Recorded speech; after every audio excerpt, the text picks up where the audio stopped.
Hello everyone, welcome to the stream.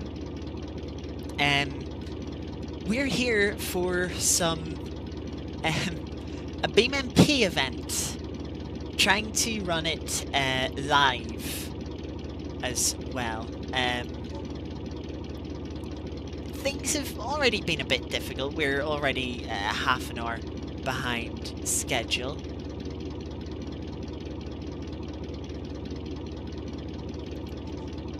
And things are already a little bit scuffed, so they are, to be honest. So our first competitor is already waiting.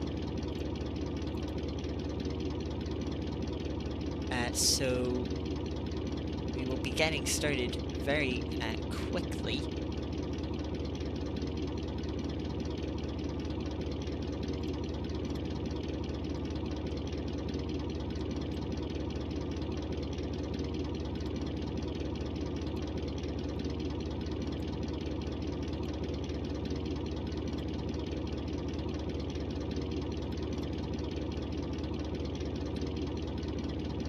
So,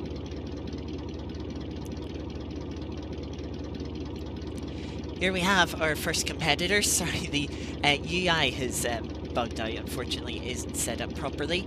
So, we will not get the full inputs from the drivers. I will maybe try and fix that. You know what, let's quickly fix that. The stream's already scuffed enough. Pedals. We can just throw the pedal input here and make do with that.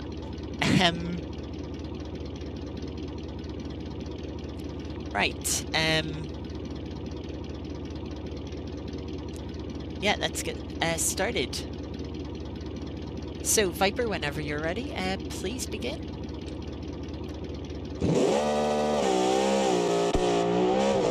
So, our first runner of the day is that Viper in the Spaceway R4000. As you see, they get a running start up the hill towards the start before they start the remaining 20 kilometers up Pikes Peak. A little bit about Viper's car. They're driving the Spaceway R4000. It's one of our A-class cars, so you'll see in we have a running order on the left-hand side of the screen. Unfortunately, our first driver that's meant to be starting, Ninstar, is having technical issues and may be joining later on, but is currently having to sit out, unfortunately. So we cut on to Viper in the Spaceway 4000 that they submitted themselves for this event. The car has 321 horsepower with 808 kilos, and it creates almost 1,000 kilos, or it creates about 1,000 kilos of downforce. One of the highest downforce producing cars in our roster today, and as such that places it in A class. While Viper is still in the first section of Pikes Peak here, let's talk a little bit about the classes themselves and what they mean. So the cars have been denoted into 3 different classes. The drivers have nothing to do with those classes. It is purely based on the car that they are driving. A-class are the fastest cars. Generally they have quite a bit of downforce. The car producing the least amount of downforce in A-class still generates 600 kilos, and the car only weighs 480 kilos. Unfortunately, we're not seeing that car being run tonight. No one signed up for it, but later on, I'll be doing a stream running all of the cars that were submitted for the event up myself, taking sort of the driver difference out of the equation. Then we have B-class. B-class cars are still pretty quick, but they're not quite as quick, whether it be the tyres that the car is on, the downforce it's producing, the car just isn't expected to be as quick as any of the A-Class cars. And then we have C-Class. We've only got one C-Class car being used today.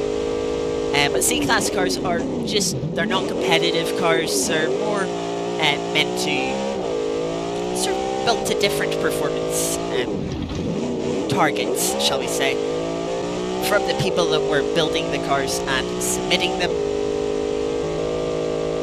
So there is one of them to be ran today, and there were 2 submitted, but we are not seeing the second of which run. Viper so far has had a pretty clean and tidy run. The expected times for the A-Class cars are around 9 minutes. So Viper will be hoping to hit the halfway point about 4:30. There's a minute to go until that, as Viper's still in the forest. They seem to have quite a bit of confidence in their car and enjoying it quite a bit. No mistakes so far as they're running up the hill. Car looks very well balanced as well, very controllable. So it's been a very clean run so far. We're getting close to the halfway playgrounds, which does mark halfway playgrounds, or is it halfway picnic grounds? I can't remember. Or maybe I'm getting Devil's Playground mixed, which is a section of the course that starts about halfway up. Oh, big 2-wheel moment there, taking a little bit too much of the inside banking. This is about the halfway mark, so about 4 minutes and 20 seconds for Viper. This is a pretty good run so far. I'll have to keep an eye on how it will develop. Starting to get to the top of the forest and come out of the trees into this Devil's Playground section. A lot of hairpins coming up in this section, so it'll be interesting to see. The car's navigated the high-speed corners very well. Welcome Adabo and chat. The Vipers managed the high-speed section very well. So yeah, let's see how they fare on with the hairpins, and let's go for a free cam, shall we, as Viper makes their way up the mountain through the hairpins. Viper looks like to have great rotation in that spaceway.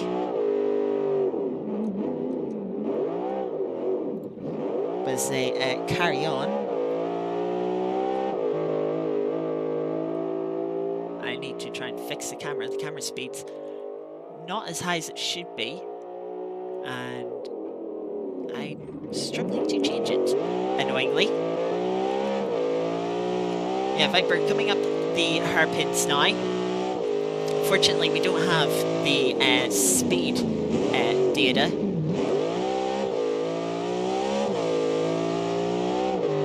Since the UI isn't working properly.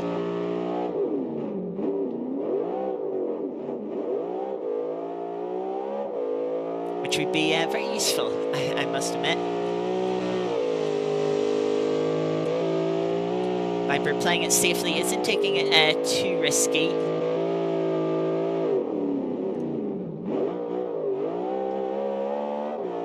Through the fast left-hander just a bit ago.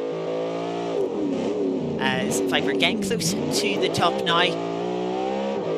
So jump back on board. The section does get a lot quicker towards the top of the hill.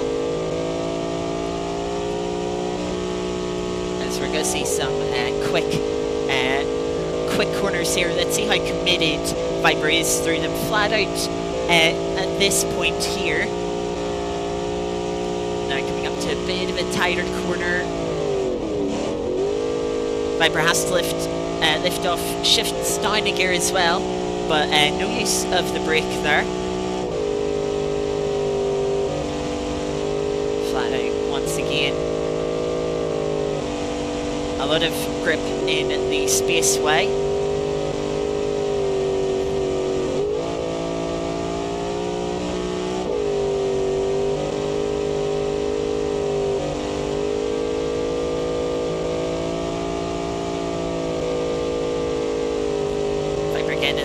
little close there to the edge. How confident will they be on the brakes here? They were a bit early on the brakes. They turned in too early, and they have rolled the car. You can use a node grabber to right yourself.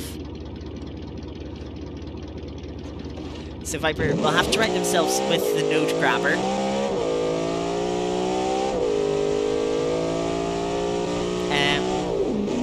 I didn't expect anyone to use the node grabber, to be honest, in this event. I think there's going to have to be a 10-second penalty with that. I think that's reasonable. Commentator's curse in full effect. Mayhaps. We'll have to see if it's any more effective through here. But, yeah.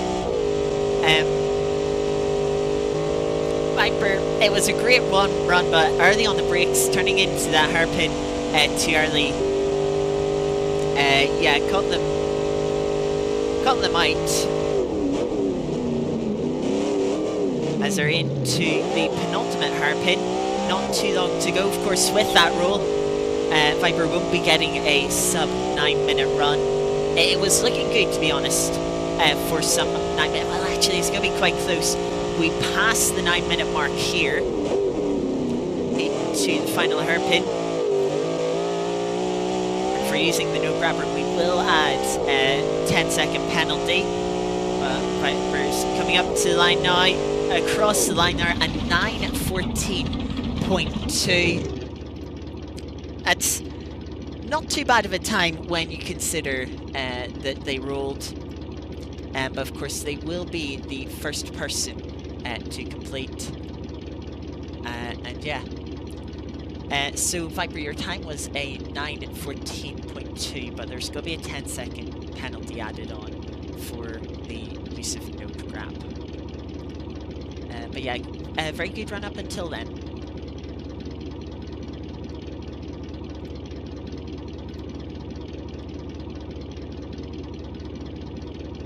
Alright. Yes, please. So just so you know, I am in a VC with the competitors as they're running. Just so I can make sure that all is running well.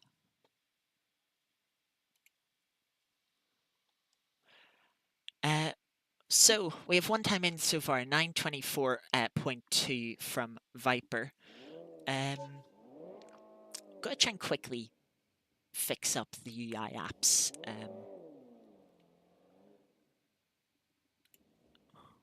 Try and get something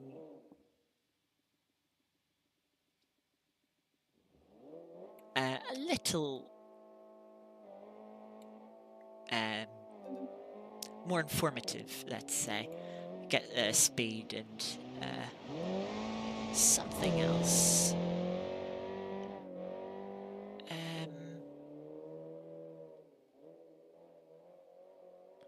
RPM? Yeah, we can get RPM up.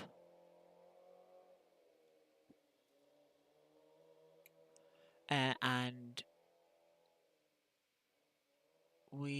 let's get the gear up as well.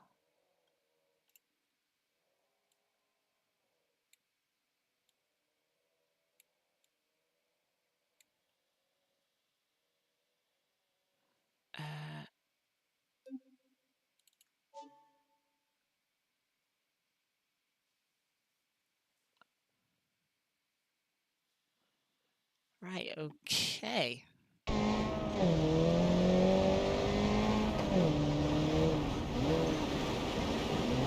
Have you started already? I didn't tell you I was ready.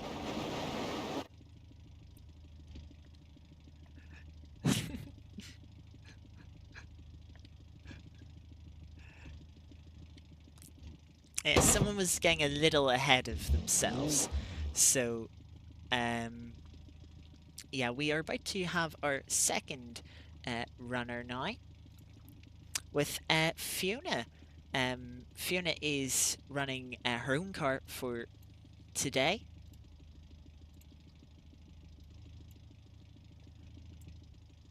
And yeah, we can switch to that now. Yeah, Fiona is running her own car. It is the Automobile Missy Group A. Couple of stats about it. It has 486 horsepower at 1,220 kilos. One of the heavier cars that we'll be seeing today in the B class. All-wheel drive, just like everything else in the class. So maybe Fiona can get closer to Viper with that role. But yeah, we'll have to see how her run goes. You may begin. So Fiona getting started here, running up to the line. A bit of understeer through the first corner, it's not really the first corner, it's before the start line. Yeah, a bit of understeer, maybe a sign of what is to come. Fiona's car only has 150 kilos of downforce in total, well, roughly 150 kilos, so it's not going to be as strong through this opening section. Not to mention the weight, of course. It is a good 400 kilos heavier than Viper's car, so it's going to struggle a lot more for its handling capabilities, which is the main reason why this car is in B class rather than A class. As you can see, a little bit of sliding through this opening part. Fiona tight to the inside there, using all of the available road and a little bit more. Getting close to those banks into the tree. Ooh, running a little bit wide. Does collect a tree there.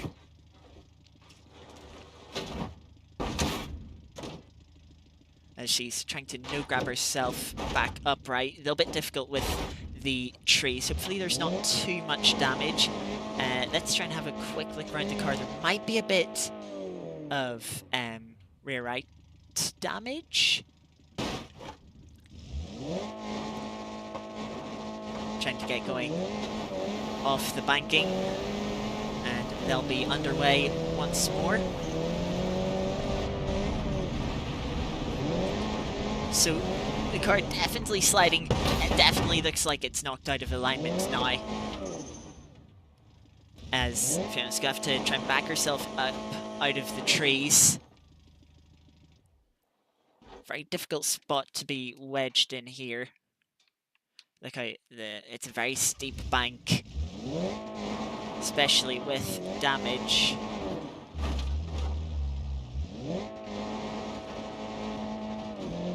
Well, just about get the car out, having to go forward instead of reversing. But it'll be a bit of a limp up the hill now with that damage.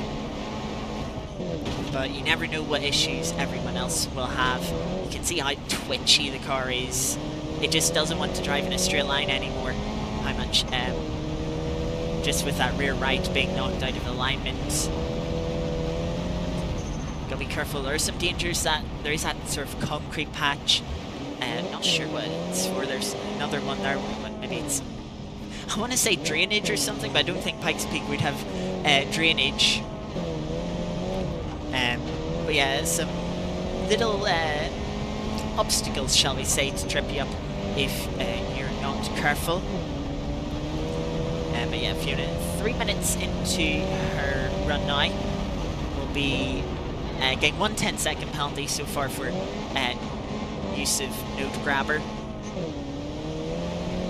But yeah, still a long way to go, and as I said, we never know what mistakes some people might make.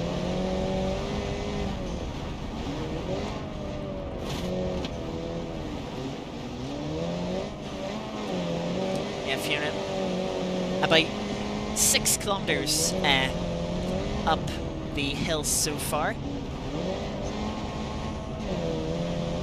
Let's just listen in to the raw sound of the car for a moment.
So Fiona's, as said in chat, is starting to get more used to the car now. It's been a bit tidier. You can see they're just not reaching full throttle on the run to this hairpin. Just taking it a little bit carefully as the car is still crabbing around. Better safe than sorry, especially when you've got a steep drop off on the right hand side into some trees. Nevertheless, they will stop you from falling very far, but the damage might be too much to continue, and the hill will probably be too steep to get out of. Car getting very sideways through this section. A lot of correction needed to hold on to the car. Car wandering a little bit to the left hand side. We're coming up towards the halfway point.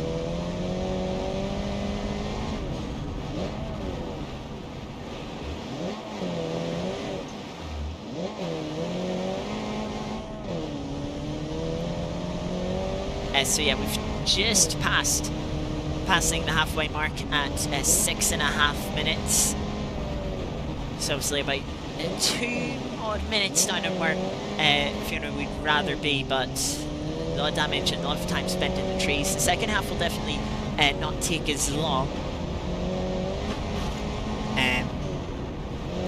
But so the question is, how will the car fare with the high-speed corners at the top of the hill?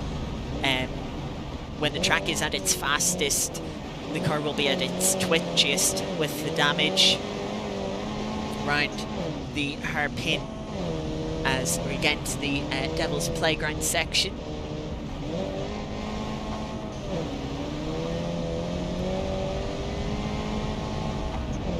About 12,000 feet above sea level.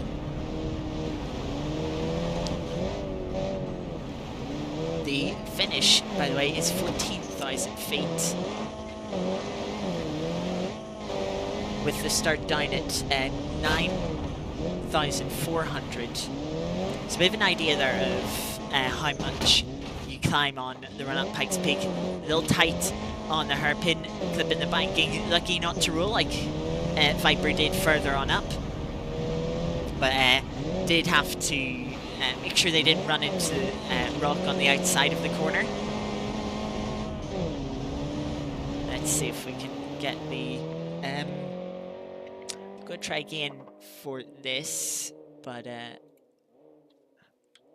that's much better. Now, let's see Fiona reaching this hairpin section. 3 hairpins back to back. Into the guardrail. Lucky the guardrail's there to stop her from falling down. But yeah, maybe just a little bit ambitious on the braking there.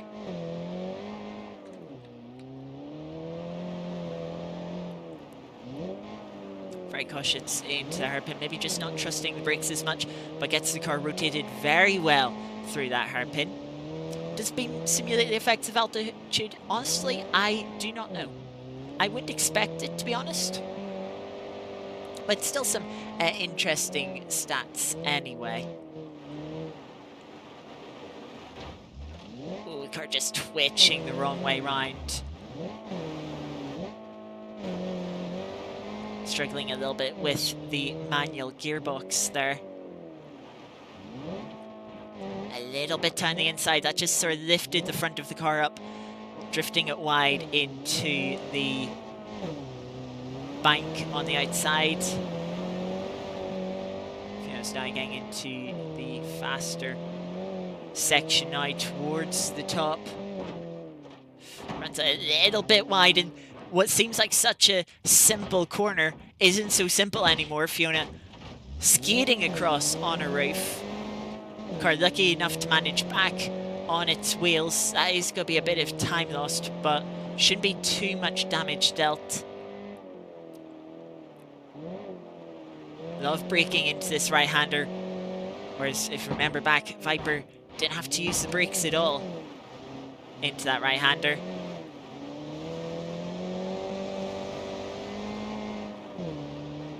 Let's right back on board for the final part up the hill. Only a few kilometers to go at this point.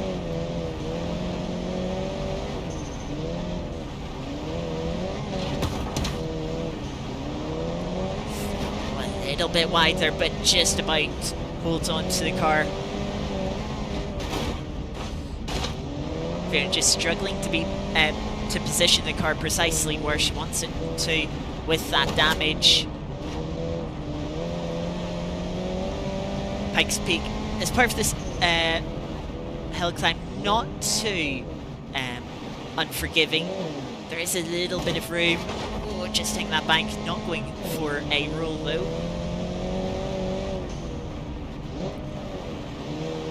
It really isn't too far to go now.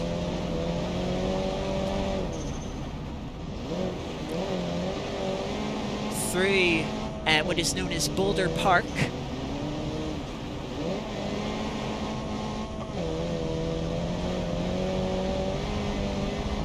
There's a tricky right-hander coming up here. The road seems to almost narrow with how sort of a tight chicane it is, but if you get the line right, it can be very quick. Fiona just hitting the bank, rolling, and starting to slide down the cliff. She might be able to salvage this. Sorry, what was that? Is that going to be a DNF then?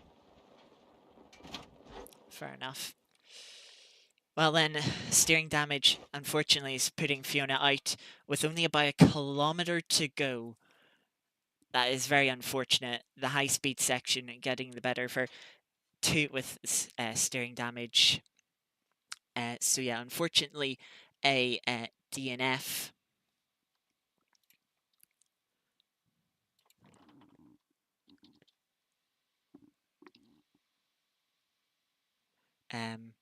But yeah, looking at the leaderboard.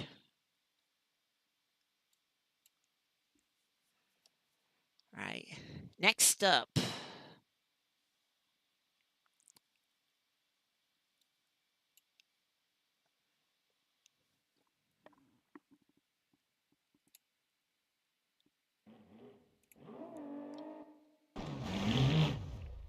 Alright, our next competitor is getting themselves ready.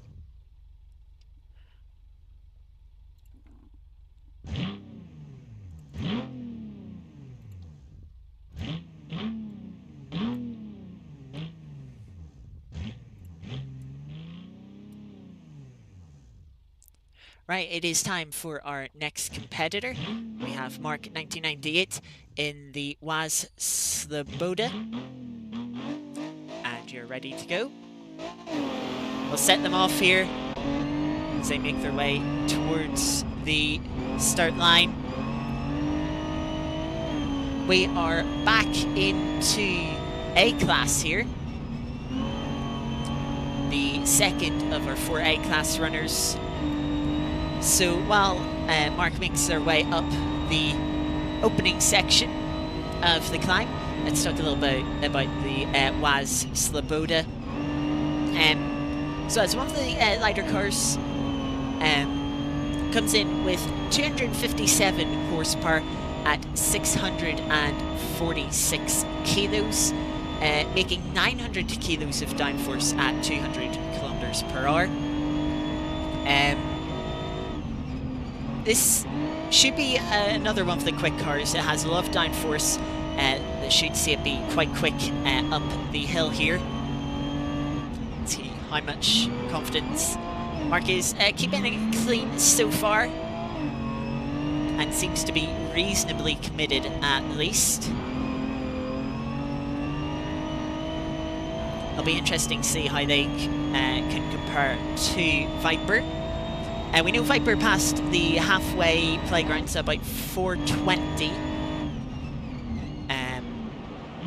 But obviously then had that roll in the second half. So Mark, as long as they don't make any mistakes, you should reasonably hope that they can beat Viper. But of course anything can happen. 20 kilometers is quite the stretch. Over at least 9 minutes, there's plenty of time to make a mistake. And love devious corners. There's 156 corners up at Pikes Peak. So that's a lot of opportunities to make mistakes, especially some difficult ones, like the right-hander that Fiona rolled out on, a very tricky corner. to get the exact right line into a hairpin here. How does the WAS deal with this? The rotation didn't look amazing. Took a bit of time and the car was running out a little bit wide. But they did get round.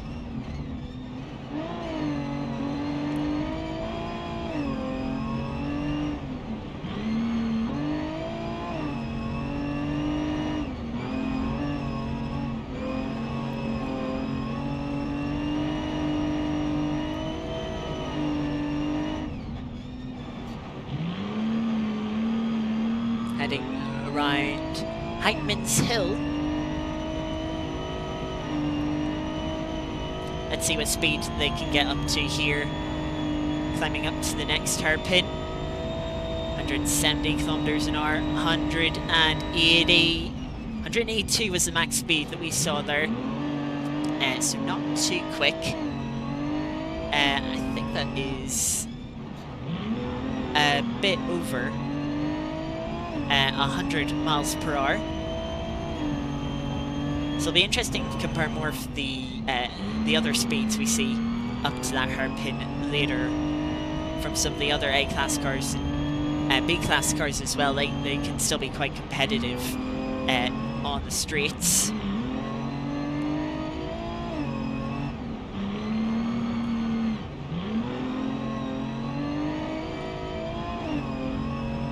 It's still a very neat and tidy run so far. Mark really opening up this hairpin, running a little bit wide on the exit. Once again, just not getting the rotation that they might want through the slower speed corners. And I did hear a bit of handbrake in there to try and help rotate the car.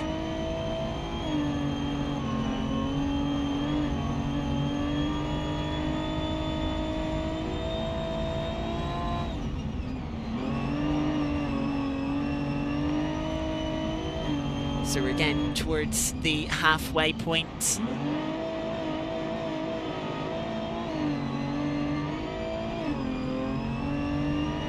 Mark is a little bit down, maybe about 5 seconds down on Viper at this stage. So not running as quickly, but so far only losing about half a second per kilometre. Let's see how that develops through this next section. We've seen the car is been sort of struggling with slow speed hairpins with that rotation. Let's get sort of an off-board view of that. You can see that once again, the car just sort of running out wide late into the corner, and that delays Mark's ability to get onto the throttle, reducing the speed up towards the next corner. A little bit of a straight here, back up to 170 kilometers an hour before we get into more hairpins. A little bit better rotation that time round, but still the car running a little bit wide.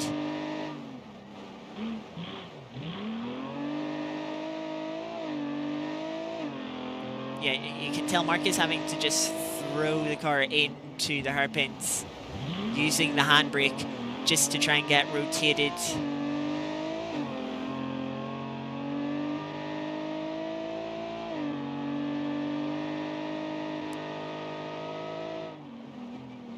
How confident are they on the brakes? Judged the brakes reasonably well. Was a little tight on the inside.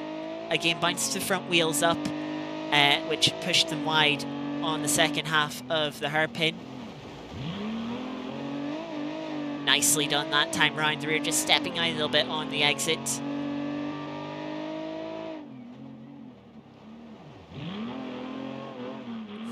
Oh, Mark maybe just a little bit early to the throttle there. The car just not quite enough rotation. Had to back out of the throttle a little bit.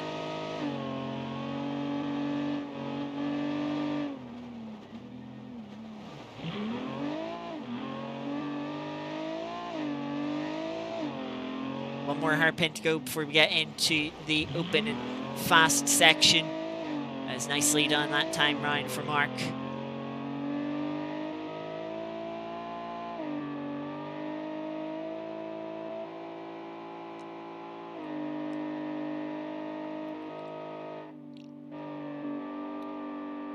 Mark not confident enough to be flat out through the fast left-hander, up to nearly 200 kilometers an hour into the next right-hander. Bit of braking use, so not as much grip or confidence as what Viper had.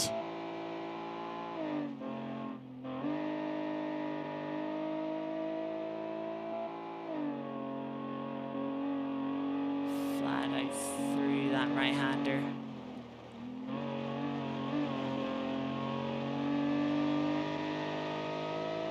But yeah, the speed isn't too bad. We'll be flat out through this right-hander. Yeah, just enough downforce. The car just stuck to the ground. Up to hairpin here. Come at it very quickly. You can see Mark just not very confident on the brakes. Gets on the brakes early, then lets off to let them roll some speed into the hairpin.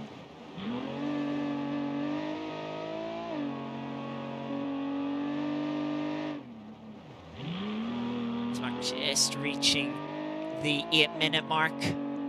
Remember, it's a 9:24 to beat as we go back on board. Now through this quick right-hander, flat out, trusting the car. Not too many corners to go now.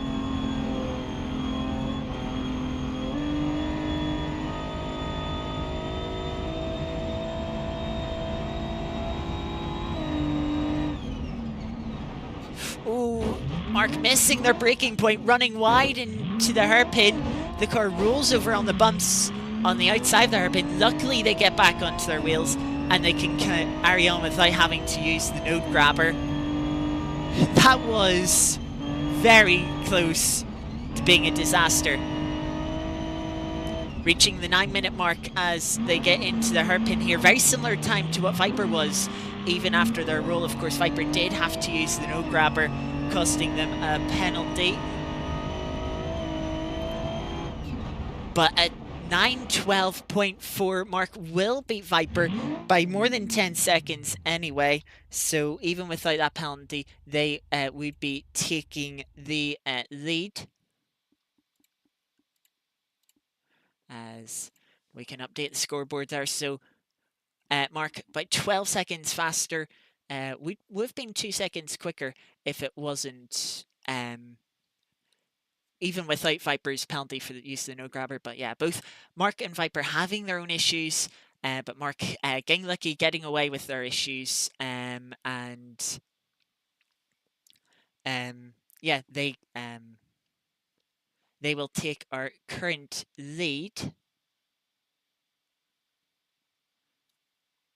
And now we will have our next competitor get ready.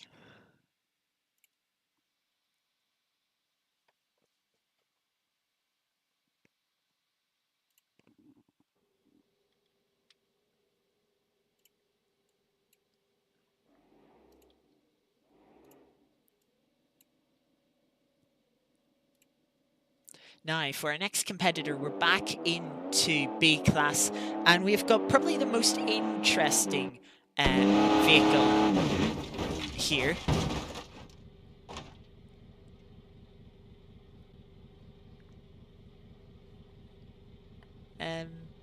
Reset yourself, please. And just hold on a moment.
Right, so we're just running into a couple of technical difficulties. Unsurprising, trying to do this live.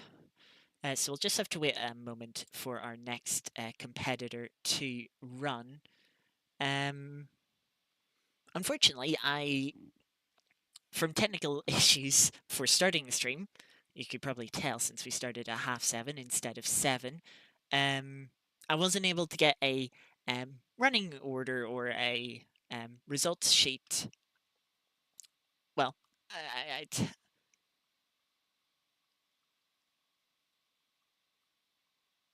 tell a slight lie. I just didn't finish making it and share it. So while we have a little moment here, I'm going to just try and get that sorted.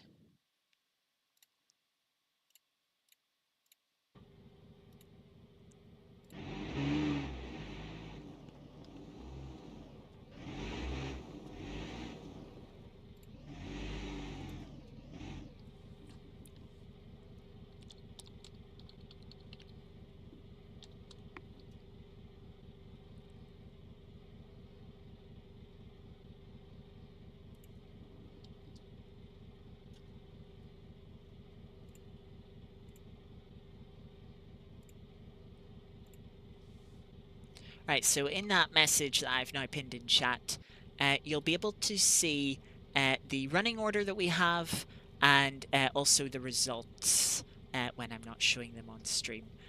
So it looks like our next competitor is ready after the technical issues.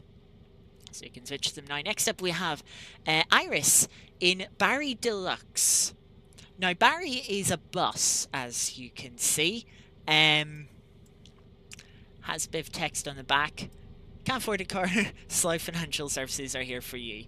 There's a little bit of backstory behind this one too. The bus is running from Slough and has done so by running to Pikes Peak.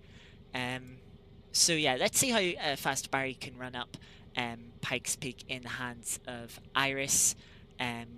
We might have another couple of runners in the Barry, though I'm hearing one of them might not be able to make it, so we'll have to wait and see. Right, and with that, Iris, you're now ready to start. So Barry sets off then. We can get a view from the front of Barry and across the start line. We've got a bit of a bumper cam here for Barry. Get a little closer to the ground, so shows off the speed a little bit more. Now, while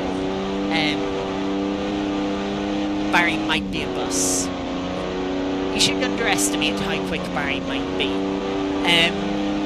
Barry is in B class with 471 horsepower. While you might think, oh, Barry must weigh a couple of tons, Barry only weighs 1,185 kilos. Yes, that is lighter than the automobile MISI Group A that Fiona was running. And Barry also somehow makes 2,700 kilos of downforce at 200 kilometers an hour. Now, Barry does not get up to 200 kilometers an hour. According to automation, Barry only gets up to about 170. So Barry will be a bit down on top speed, but won't be as bad as you're expecting it to be through the corners. Into sort of the first hairpin here. Iris just taking it nice and easy. As that is the two main downsides of Barry. One, straight line speed isn't amazing, and B is the size. It is a little bit big. We'll see once we get out of the forest just how big it is and get some off-board shots. But yeah, Barry's though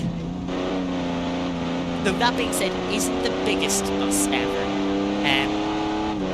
You could say he's almost sort of on the smaller size of buses. But yeah, you can see Barry in the thumbnail. Barry is still quite big. Getting into another hairpin here. Iris just taking it nice and easily. Definitely a faster city bus compared to normal ones. Absolutely.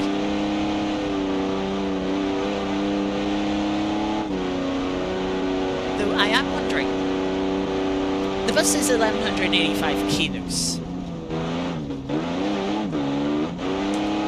How is the... I imagine buses are usually quite a bit more than, let's even say 1200 kilos. I wonder how many seats Barry actually has to be less than 1200 kilos. I would assume there's not that many. Maybe one for the driver, and the rest is empty cargo space.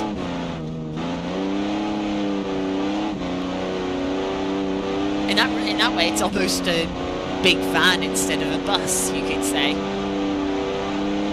But we carry on. Coming up to another one of the hairpins here for Iris, just taking it easy.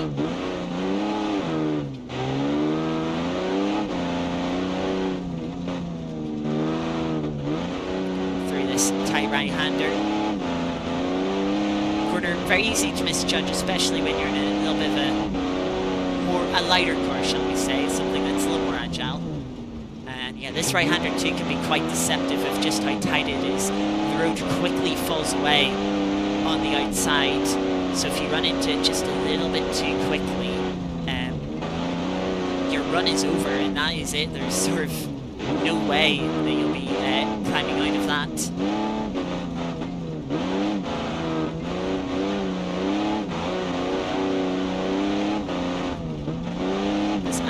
Continues to make their way up the hill.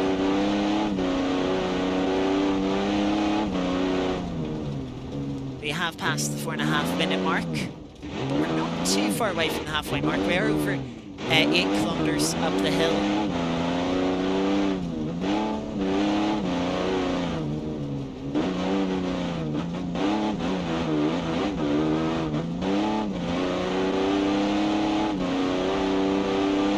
I believe Barry has an automatic gearbox. You can sort of hear the gearbox is sometimes jumping around a little bit. I think it's at least automatic. I might be wrong, I don't have it noted down for the cars.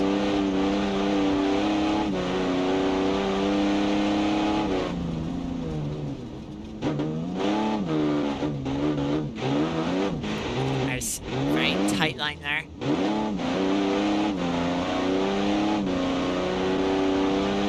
So we sort of passed halfway minute mark, 5.5 minutes in.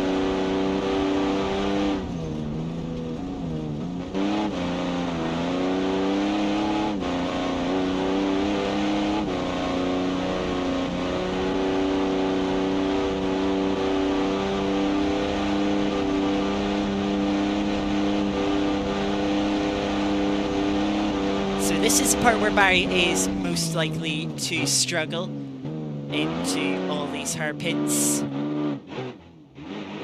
Rear end just stepping out a bit on the exit. You wouldn't expect that from a bus like this.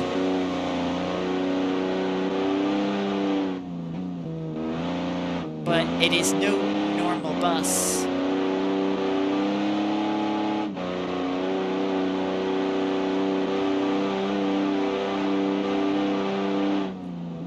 Barry only getting up to 130 kilometers an hour there, whereas we were saying 170 from Mark previously.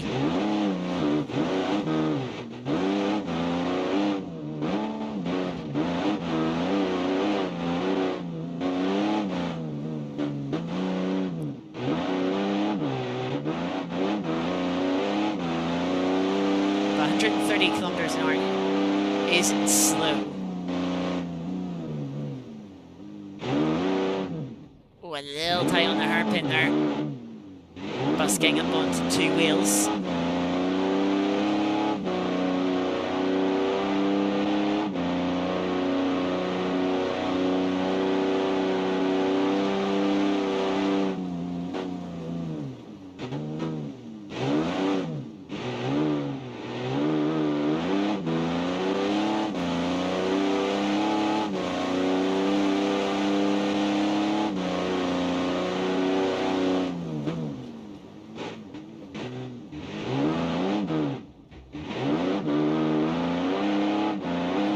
can tell the bus just struggles a little bit out of the slow hairpins.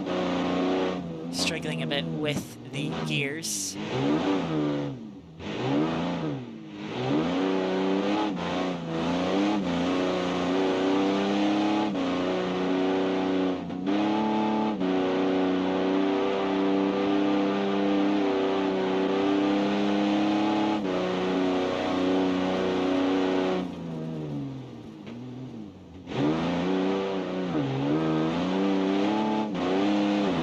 So by now, one more hairpin to go, and then it is free, well, nearly free of the hairpins. Are a few more towards the end, but I into this more open stretch now towards the top.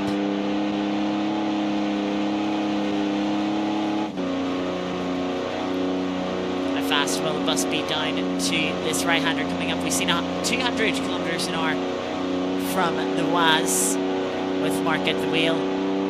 How far does the bus get? 150 kilometers an hour. Iris not confident enough to go flat out through that right-hander. Dropped down to about 110 kilometers an hour minimum speed.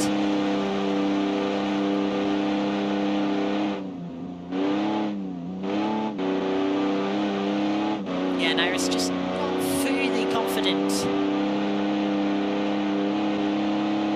Little lift there, didn't fully come off the throttle, but did lift by 20-30%.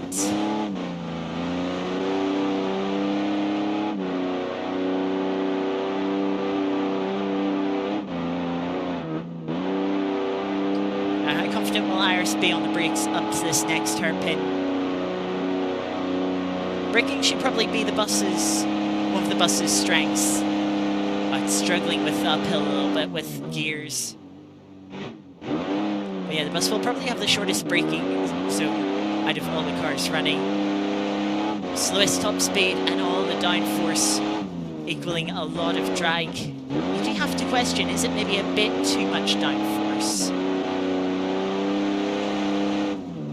You know, only one or two of the other cars actually reach over 1,000 kilos of downforce at 200 kilometers an hour.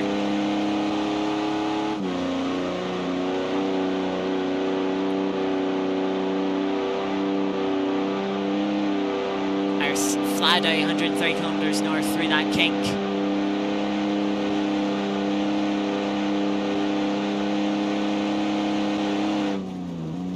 Iris just taking a lift through this left-hander. Let's go back on board for the final section. We're about to reach the 11-minute mark.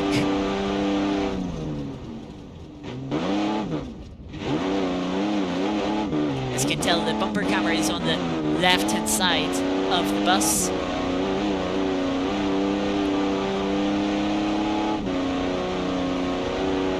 In the final stretch now.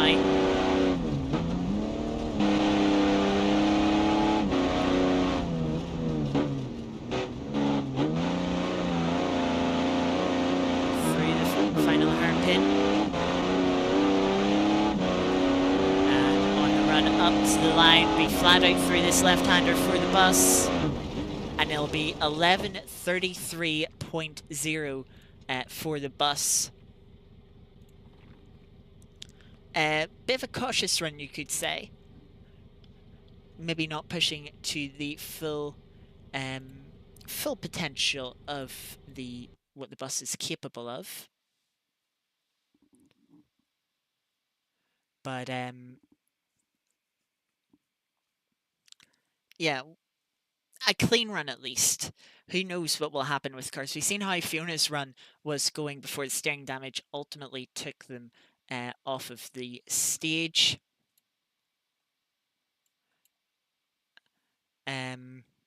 So yeah, we'll have to wait and see what can happen with everyone else.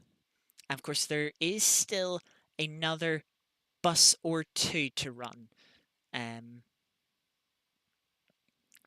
So yeah, we will have to wait and see. So once again, our next competitor is preparing themselves.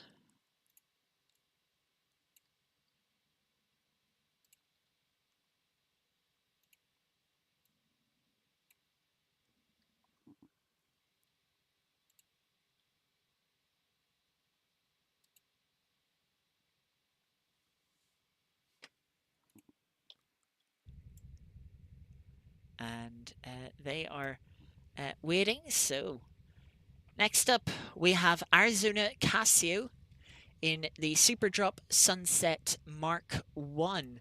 Now, this car also has a little bit of story to it, which we'll go through once we set them off. Right, Arizona, you are free to go. And they set off here, taking, you could say, a leisurely run up to the line. And we start the clock on them. So yeah, let's talk about this Super Drop Sunset Mark 1. We'll have quite a bit of time to talk about it. As will notice on the tour on the left, this is the only C-Class car that is running today, and it is in C-Class for a reason. When all the competitors submit their cars for these events, I always ask them, give me a line, no more than a short sentence, to describe and sell your car to other people taking part in the event. As when signing up for the event, you can choose any car that has been submitted, made and submitted for the event. So Arizona says, it's a bone stock all-wheel drive Crown Victoria. What else do you need? This Crown Victoria comes in as Arizona having a little bit of a wide moment. There. You'll understand why this car is in C-Class when I tell you its statistics. 210 horsepower does not make it the least powerful car submitted, though it is the least powerful car running up the hill tonight. But it weighs 2,000 kilos. That makes it the heaviest car by 100 kilos to the other car that is in C-Class, and by 700 kilos to the heaviest, and the next heaviest car, the third heaviest. And its downforce, well, downforce is non-existent in this obviously bone stock road car.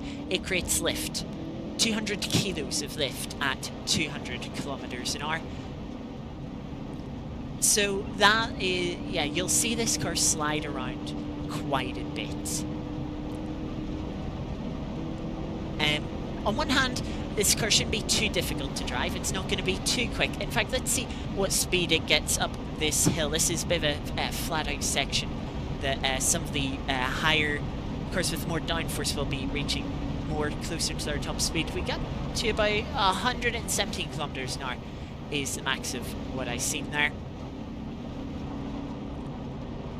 But yeah, with how heavy this car is, it doesn't have the handling or the agility of any of the other cars being ran today.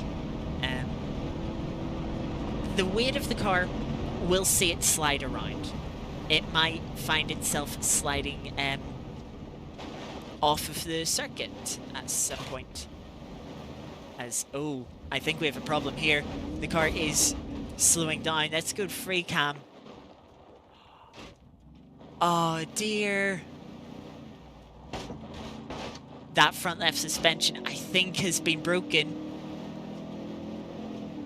Now, if we just hold on for a moment here, we were coming into this hairpin. This barrier on the left does just suddenly stop. I think they must have just clipped it with the front left. And yeah, that has killed the steering. Oh, that was such a small misjudgment. if we look here on the left-hand side, there's no bodywork damage. There's no bodywork damage at all. You think, oh no, that car hasn't hit anything, but the tire has just clipped the guardrail, and the steering damage is too much. Arizona has fallen down the cliff, and with the weight and lack of power of the car, that will be unrecoverable. What a shame. What a shame for Arizona. Yeah, you can. What a shame. Arizona will be our second DNF. Very unexpected second DNF there. As our fifth runner up the hill climb. Oh, that should be...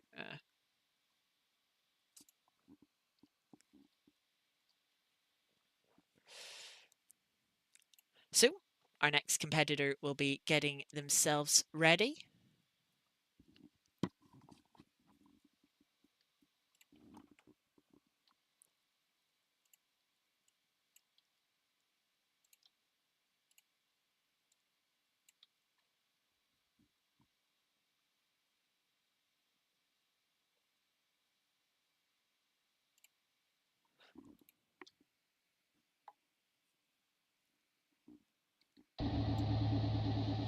Right, so our next competitor is ready now. So next up we have Orange in the KMW 997 Rally. Once again, let's get them set off and we'll talk a bit more about the car. Orange, you can set off now.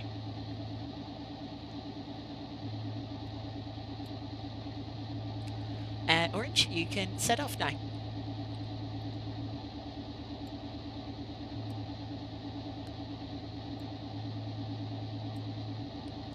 I wouldn't be talking to you anyway, so...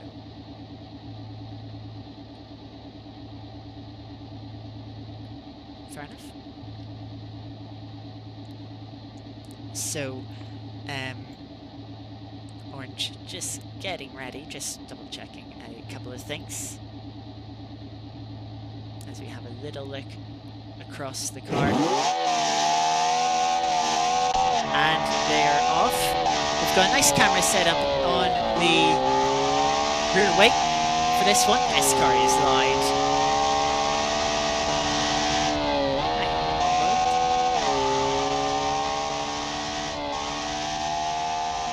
I will save your eardrums. As, yeah, this is a very loud car. Running up the hill. So Arizona in the KMW. The inspiration for this car, a classic Le Mans prototype built as a hill climb car. As you can see, a lot of wings. Orange, also the one building this car, went very visual for how they're generating their downforce, especially compared to a lot of our competitors. It makes 700 kilos of downforce at 200 kilometers an hour,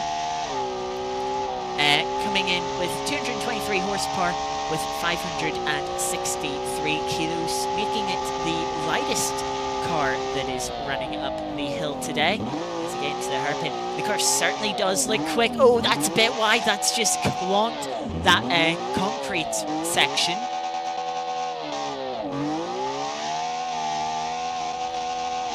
That's quite unfortunate. Maybe we can see here if there's any damage. Well, doesn't look like it. The car seems to be straight on the run up to hill, reaching 190 kilometers an hour into this left-hander. That is quite quick. So it is. We're 4.5 kilometers up the hill now. We've not even reached the 2-minute mark. So things do slow down a little bit here. I will lay far into this hairpin. That looks like good rotation from the car. Nice and settled.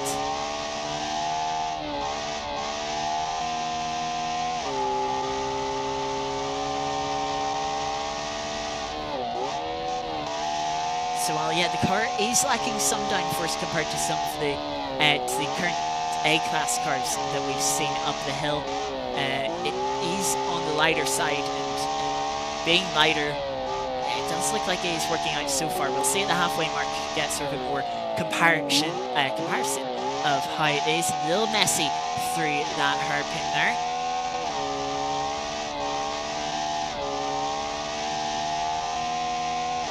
Get another bit of a straight here. We've seen 180 kilometers up here from Mark in the WAS.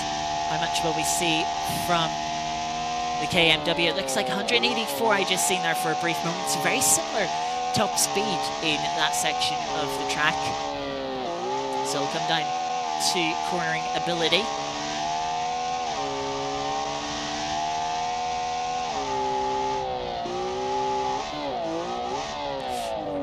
Tight on the inside there, getting up the bank.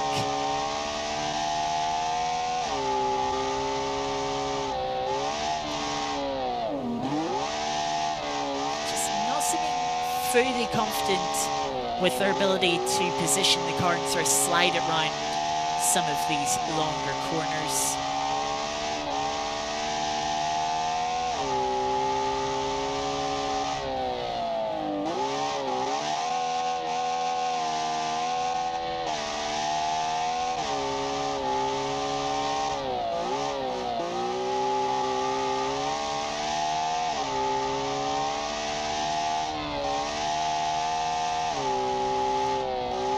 To approach the halfway mark as we pass the 4-minute mark.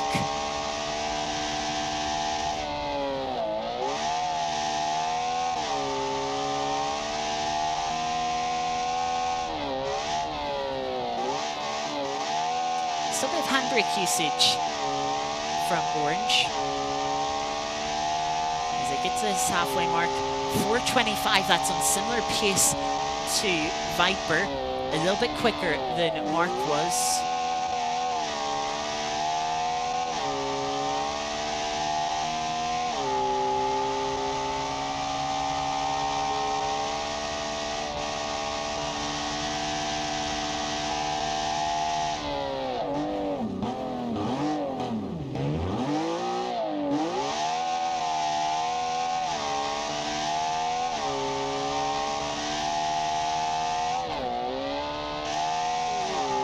Turning in a bit early there for that left-hander.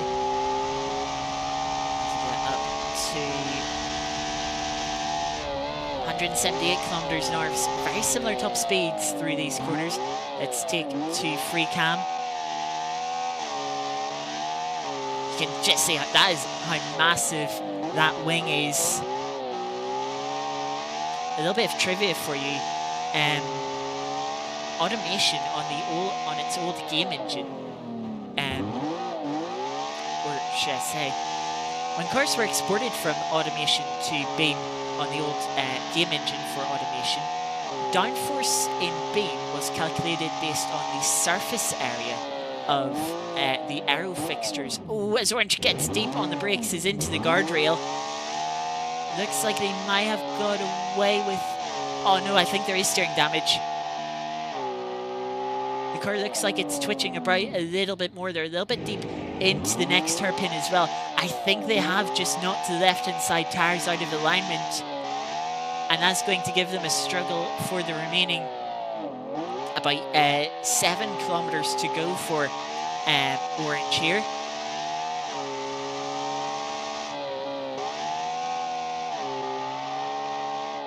Though, as we know, both of the other A-class runners so far have rolled. So as if Orange Ghost can avoid, or Orange, sorry, we do have an Orange Ghost coming up later. As long as Orange doesn't roll, they run deep into the final hairpin of the Devil's Playground section. It's right back on board to try and get a better idea of how this car is handling. It's nearly off the right-hand side, nearly off the left-hand side of the road. You can see the steering inputs in the bottom right. Just Orange having to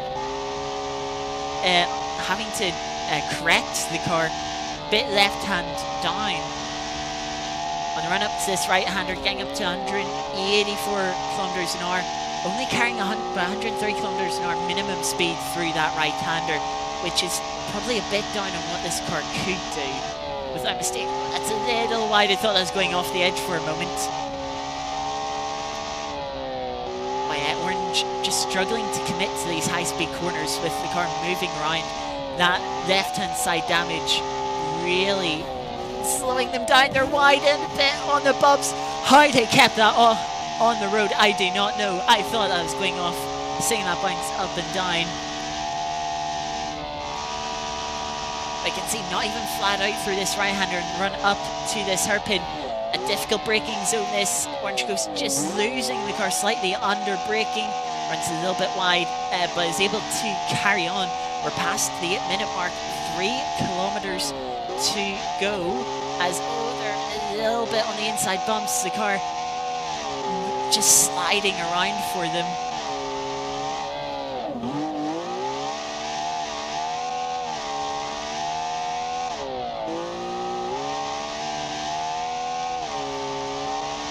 Remember, our top time so far is a 9:12.4. That's 40 seconds away. Oh, 35 now. The time is counting down. Second place is a 9:24.2. Oh, they're into the left-hand side cliff. It rolls them onto the roof, and they're starting to slide down the mountain.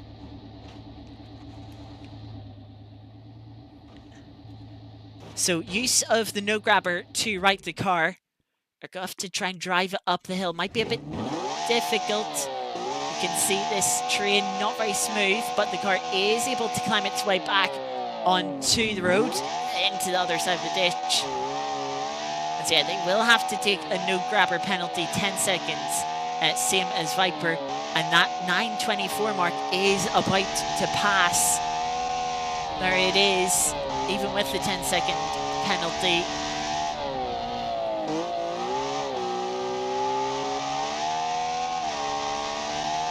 Another crucial mistake in the second half of the hill climb. There's only a couple of corners to go here. Orange will fall over the 10-minute mark here. Into the final hairpin. Just look at how much the car's moving around under braking. They're into the guardrail once again. Through the left-hander and past the finish. It's a 10:05.1. That becomes a 10:15.1 with the no grab penalty. And yeah, that will put them in third place.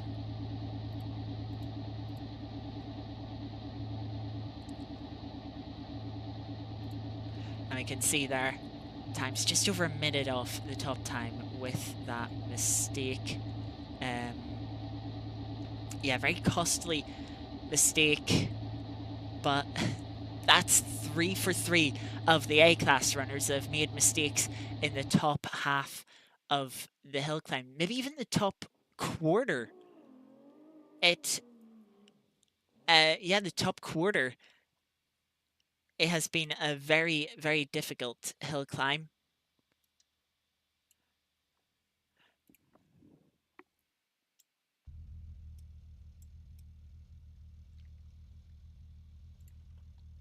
So our next competitor is getting ready.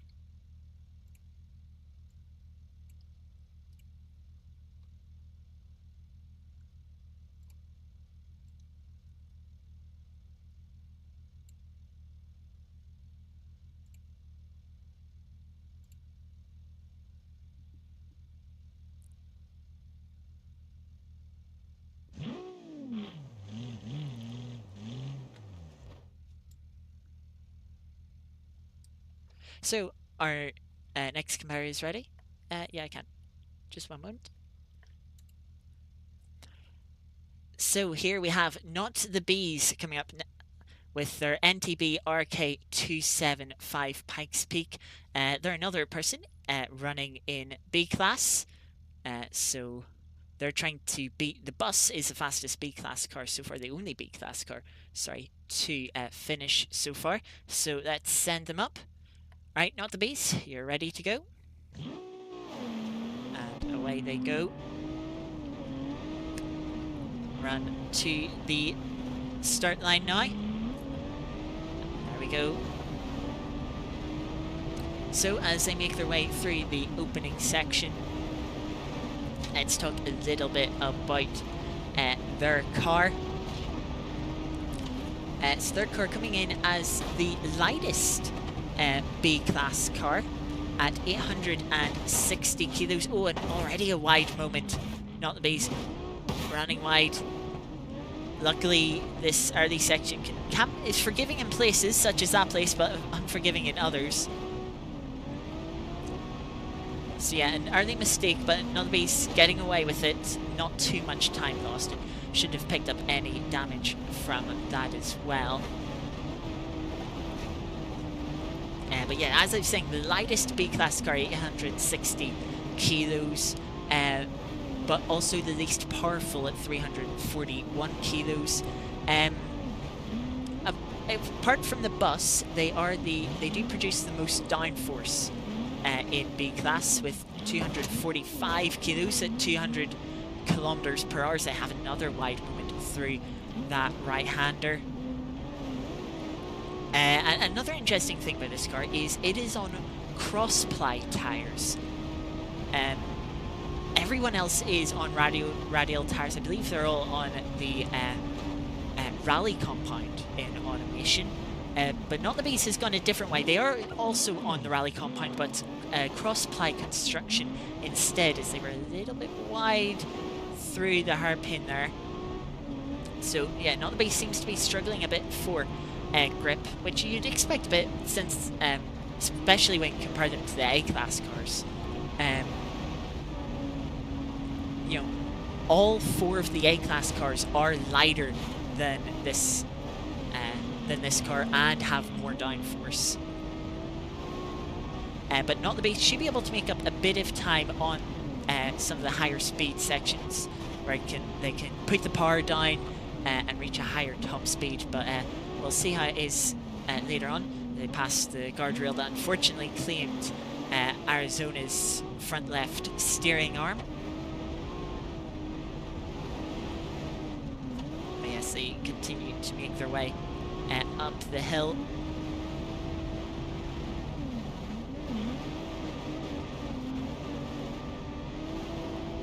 But yeah, Not the Bees was talking in the Discord earlier today before the event.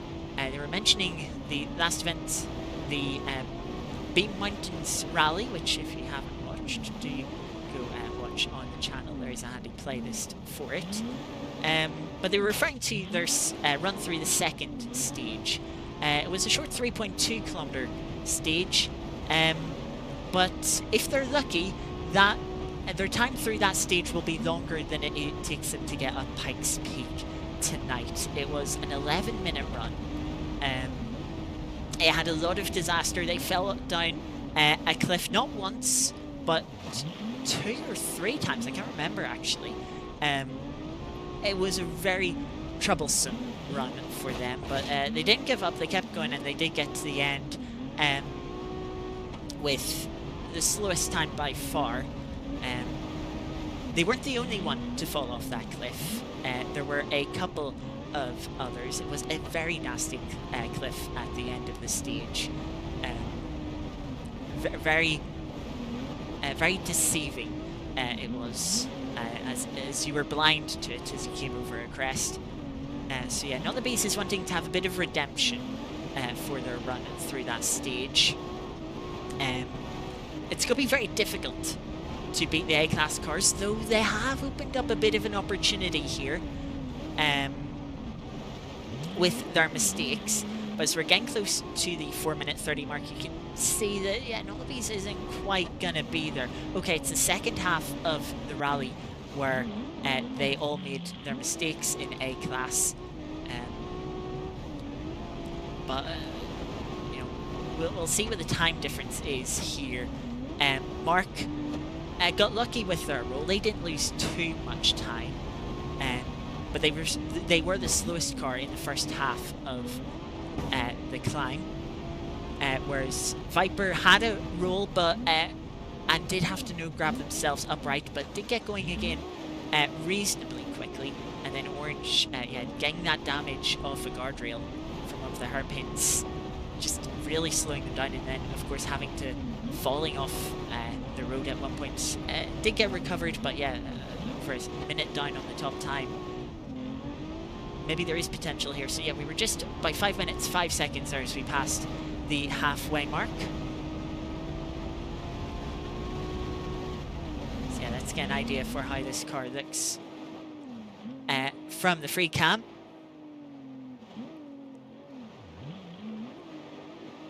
Car moving around quite a bit under braking. The rotation through the hairpin didn't look too badly. Let's see what speed they get up to here on the run to this next hairpin. Braking very early, very cautiously, but they still go 170 kilometers an hour. And so yeah, what you see there, the extra straight line speed that they have potentially, they might not use, because they'll have to brake that much earlier for the upcoming corners. I'm curious to see how much they push into that one of the hairpins further up. Yeah, nicely round that hairpin. Car looks to have very good balance, so it does.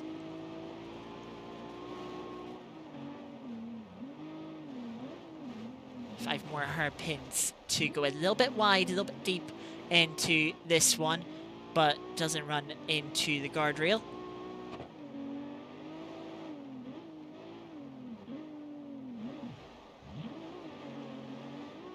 Sliding round the next hairpin.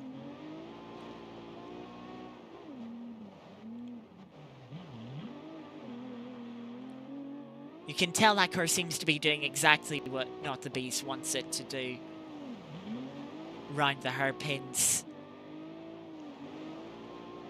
The line and the angle that they're taking, it just looks so clean, like they're in full control of the car. They'll be overcautious into that hairpin. So find themselves slowing up too much, and was a bit tight on the apex, but again, look at that, just planting the throttle midway through the hairpin and letting the car slide around the second half, and carrying that throttle then out of the corner too as they get on to the higher speed section now. About 6 kilometers to go, with a little bit of a twitch through the high speed corner. A little bit of a lift through there as well. Let's see what top speed they get. 200 kilometers an hour before they start lifting off for this right-hander. Yeah, that's no quicker than what we were seeing from the A-class cars. So that's a good demonstration of the difference between A-class and B-class. So yeah, we're going to see a lot more difficulties through these higher speed corners than the A-class cars for Not the Bees. The A-class cars were flat out through half, if not most, of these fast corners at this stage of the climb. But Not the Bees haven't been careful, braking into this right-hander as well. Still running out a little bit wide, gets over sort of the crest and is on the bumps off the edge of the road. We'll have to bring the car to a stop. It doesn't look like it's been damaged, but those bumps were quite rough. We'll get it back on the road and we'll be approaching this very difficult hairpin at a slow pace, maybe slightly fortunately. I was quite curious to see how much they would have attacked that hairpin otherwise. But a little bit tight into the left-hander, clips the inside bank, which sends them out wide. Hopefully that hasn't caused damage to the front left suspension.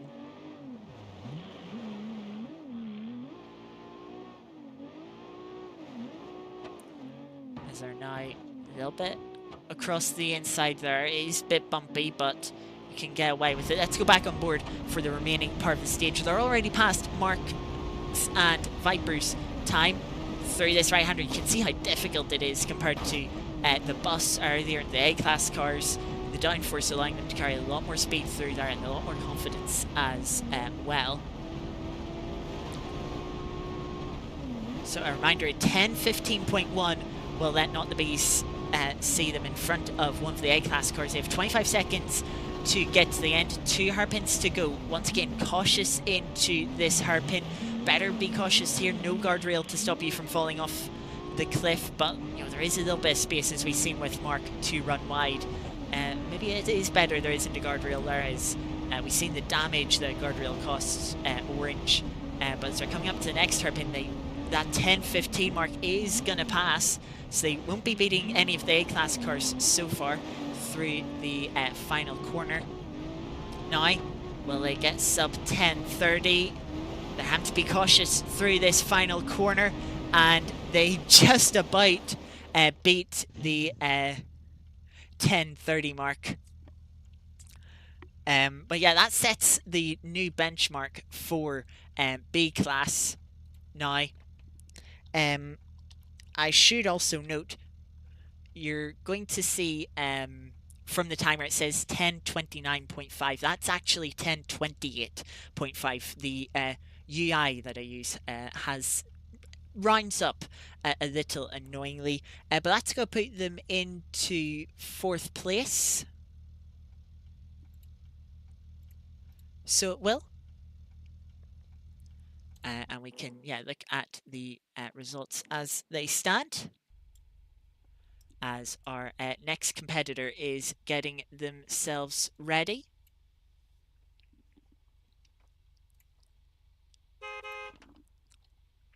So we're getting on to our final A-Class competitor. And, well, high expectations, you could say, for this one. They have won they won the first 2 rallies that were ran this year, and both stages that were a part of those rallies. We have Orange Ghost coming up in the WAZ Sloboda that they built. We did see someone else run this. We've seen Mark run this, who has the top time so far. So expectations are high. Orange Ghost, you're ready to go. We will send them on their way now. Down towards the start and across the start line. But yes, expectations are high. Now, if you weren't here with us a little earlier when Mark ran, let me run through a little bit of the stats of the WAZ Sloboda for you. It has 257 horsepower at 647 kilos, and it makes 900 kilos of downforce at 200 kilometers an hour. It makes the most downforce. Sorry, no, it doesn't make the most downforce. It is a little bit shy of the Spaceway R4000 in terms of downforce. But yeah, a lot of confidence here from Orange Ghost, carrying a lot of speed through sort of these S-bends that make up the start of the Hillclimb. Oh, a little bit wide through that left-hander. Oh, I thought they were going into that tree for a moment. That would have been disastrous. Of course, with these A-Class cars, the speeds are higher, but it means if you do hit something, the damage will just be more severe.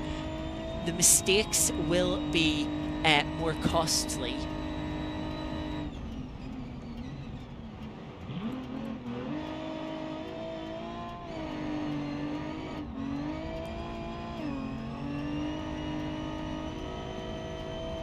See, let's see what speed the WAZ gets up to up here. I think we've seen 180 from when Mark ran it earlier.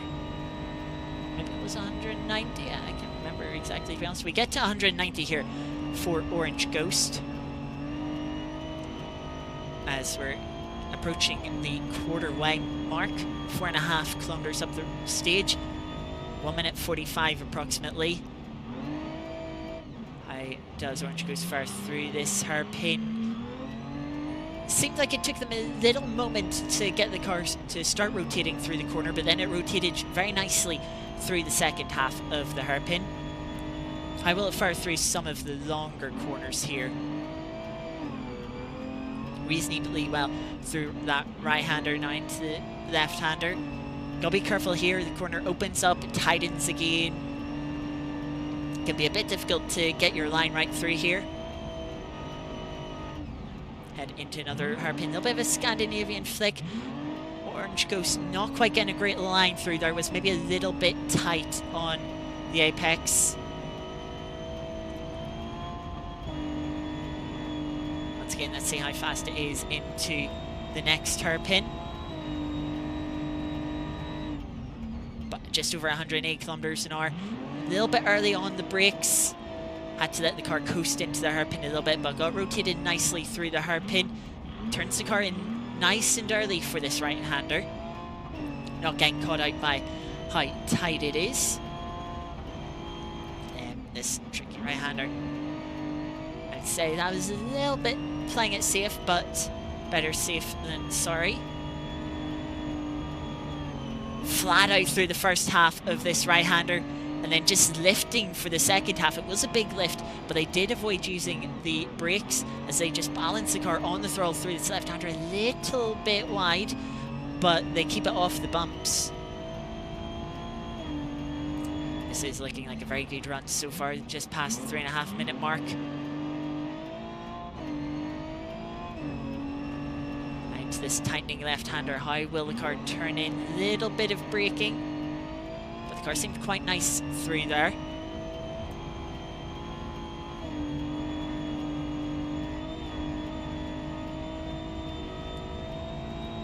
Easily navigating sort of the little chicane S section. Very sort of bit of a cut there on the right hand side. Being very brave with the edge of the road. Oh, a bit tight on the left hand side there. Hitting the bank, and that pushed them out wide for the second half of the corners. They passed the halfway mark, but 4:17. That's about 8 seconds quicker than Viper was at this point. This run is looking very clean, and I would say this run is definitely going to break the 9-minute barrier should they not make any mistakes on the top half. I just also realised I didn't turn the audio up after the loud car, so let me bless your eardrums with a bit more car noise. And through this left-hander, quite a good run through there. Let's head to free cam. What speed will Orange Ghost get up towards this hairpin? 177 kilometers an hour for braking for the right-hander into this left-hander. Bit of a Scandinavian flick. The car looked quite good through there. The rear end stepping out a little bit on the exit, but Orange Ghost able to control it very well. That looked like another good run through that right-hand hairpin.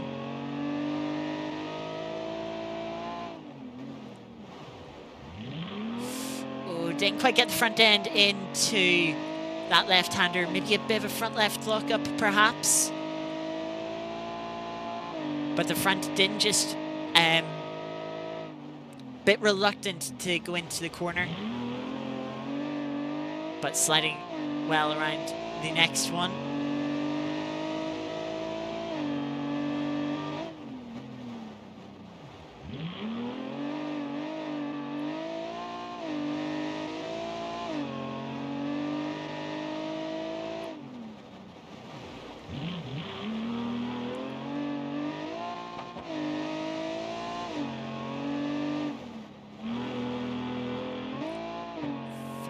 Left-hander. This run, it's not been mistake-free, but the mistakes have been very small. Very tight to the inside there, but not too tight. You could say perfectly positioned. Another well-positioned hairpin there from Orange Ghost. And they now get into the higher speed section. I want to ride on board once again, just to see how committed Orange Ghost is going to be through this section. Will they keep it flat out through this sort of double left-hander? 190 kilometers an hour through here. Up into top gear. Breaking the 200 kilometer an hour mark. bit of braking, down to 130 kilometers an hour for this right-hander. That right-hander can sort of be deceptively tight with how quick the rest of the corners are in this section. Flat out once again. A little bit wide through this right-hander does cause them to take a little lift that they probably could have avoided if they were just that little bit tighter. A little bit too much on the inside there, the car bouncing a little bit, but the car easily taking it flat out and flat out through this next right-hander. How brave will they be under braking for the hairpin here? Oh, they're a little bit cautious. I think they could have been a little bit more brave, but they weren't far off. But it's very easy to overshoot that left-hander and misjudge it. So I could be misjudging it myself sitting here. Into next left-hander, not too far from the finish, and we've not even reached the 8-minute mark. 2.5 kilometers to go roughly. Well, Orange Ghost be flat out through this right-hander. Yep, just keeps alive that cliff on the left-hand side. Now how will they fire through this next left-hander? A tricky one. Half a lift down a gear. But you can see the cliff on the drop-off on the right-hand side just kind of shrinks in a bit on the exit. Makes it very easy to misjudge and just find yourself falling off. A little bit early on the brakes, has to blip the throttle in the braking zone just to get the car to the hairpin.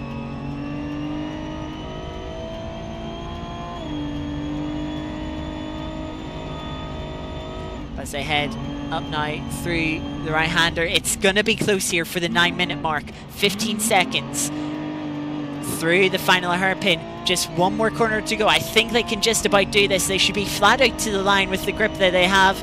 There's the finish, and across the line, I pressed the stop button instead of the start, so I'll take a second off of that. And they do beat the 9-minute barrier, not by much. And that'll be a 57.5. My mistake there, just accidentally hitting the wrong button. But that will put them in at the front by about 15 seconds.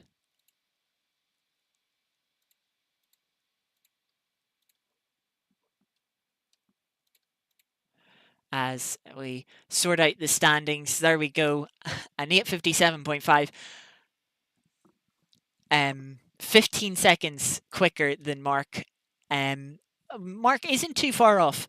Considering Orange Ghost made this car and would obviously subsequently have a lot more experience with it, and we just have the car slightly tuned to how they want it to be.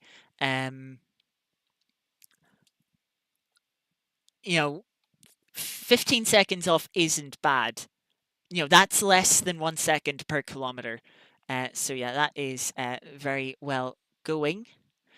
So we will get our next competitor ready.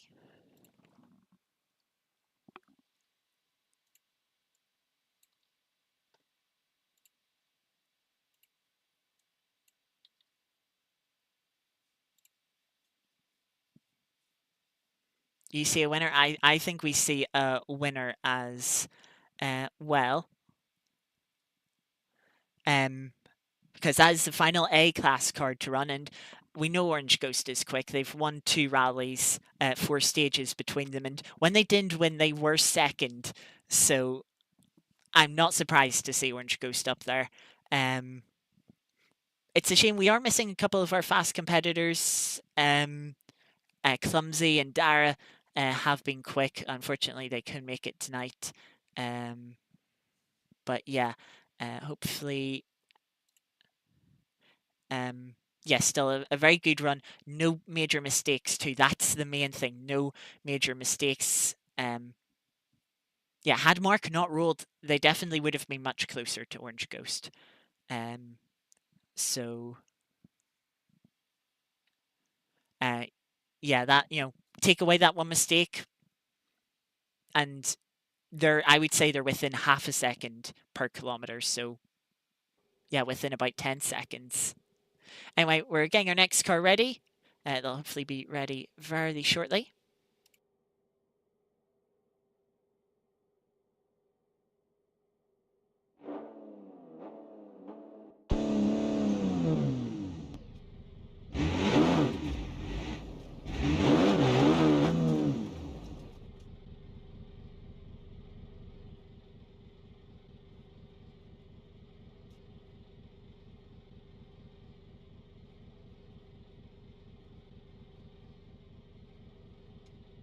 Right, so our next competitor is ready.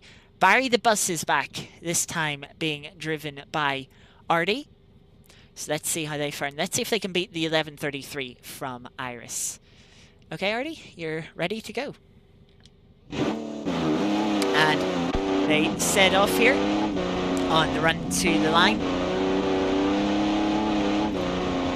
Past the starting board. I'm curious to see how much Artie will push on the run up the hill. Iris was sort of a bit more tentative, a bit more cautious. So there is definitely some room for improvement. Oh, very close to the left-hand side here. Oh, the bus is over.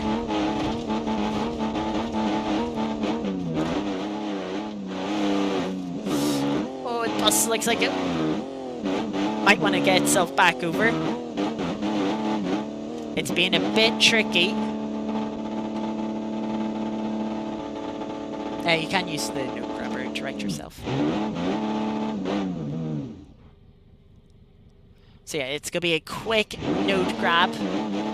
Oh dear. Oh, that front left suspension though. That front left suspension's collapsed.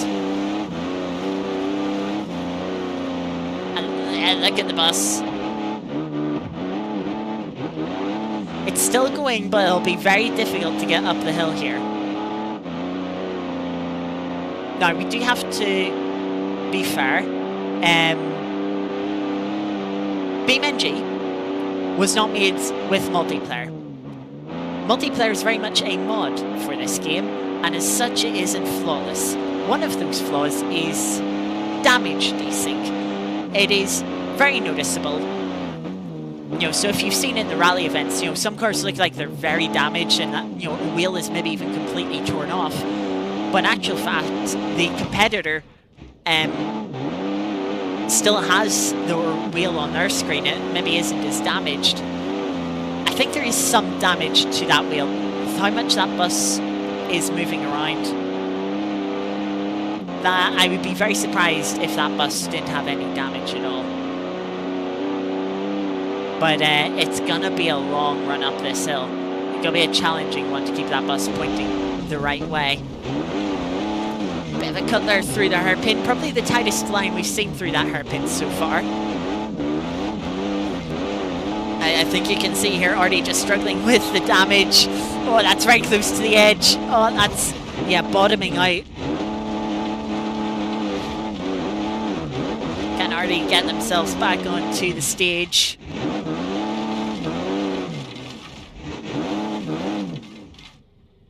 The bus does seem to be struggling.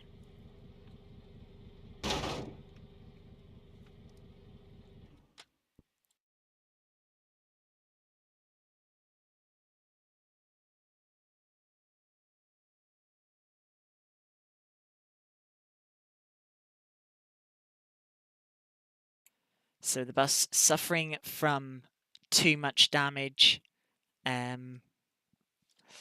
Won't be able to go any further and will be our third DNF of the event.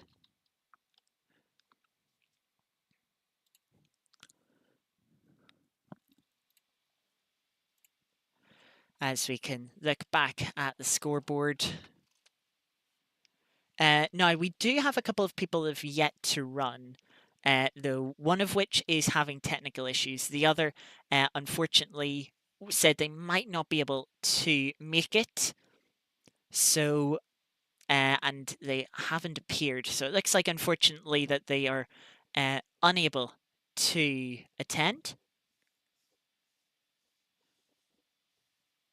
So, yeah, that is everyone that's going to run up the hill. But we have one more event to come. We're going to have a race, but we need a few moments to set up for that. So we're sort of going to take a little bit of a short break. And yeah, we'll be back soon with a race up Pikes Peak very soon.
Okay, so we are getting ready.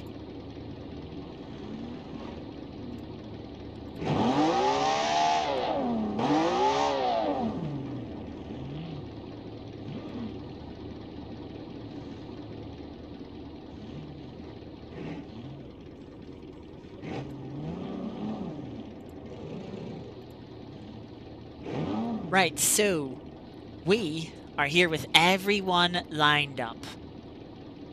We have an extra person jumping in that was around. And a couple of people had to go. So we're going to be doing a staggered start. There will be gaps between everyone, so the faster cars will have an interval to try and catch up. These intervals are guesstimates, so we'll see. Hopefully this is close. But yeah, this should be some fun. I've told them to try and keep it clean. So yes, we will be getting started very shortly.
So we're getting underway here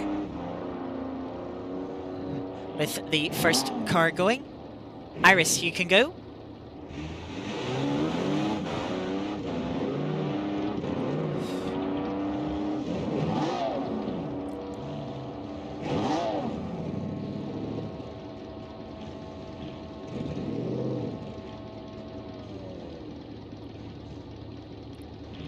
Fiona, you can go.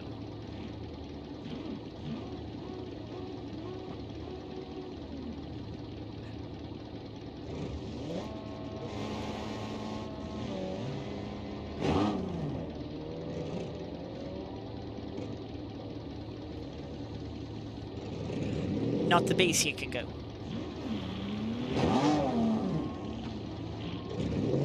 So we have our first load of cars off. All of the B-class cars have gone. We have no C-class cars in this race.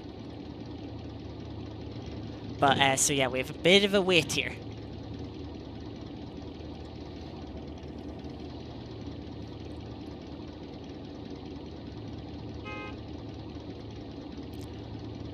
And Orange, you can go. Snow, you can go. Viper, you can go. Mark, you can go.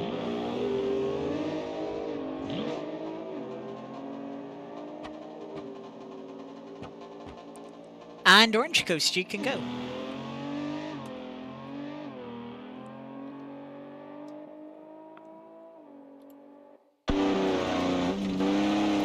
So, we're on board with the leader.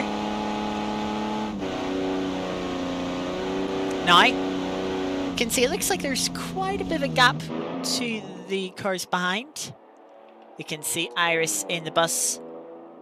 Fiona looks like they're having difficulties. Yes, we have a performance mod installed. So yeah, Fiona is buried in a tree. And it's had to reset. There comes Orange Ghost. Then we've got Viper and Mark. Or sorry, Orange. And you can see Orange Ghost has already got past Snow.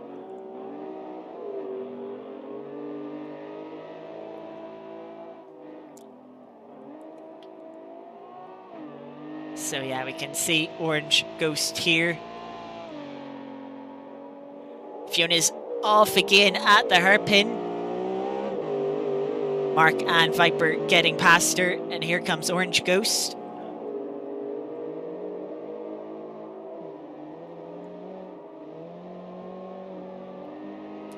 Let's see, we're on board with Orange Ghost. Catching up to Fiona.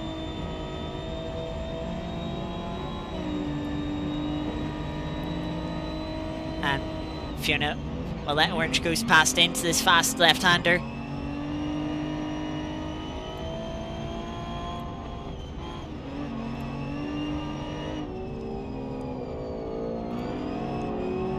Orange Ghost just waiting for a moment there. It seemed that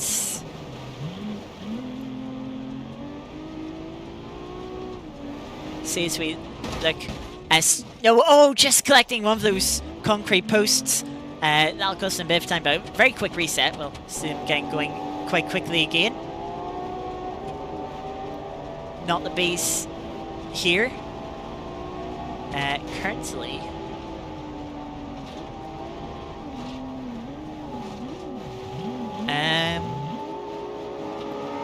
Let me bring in a UI element. That's not what I wanted. That's what I wanted.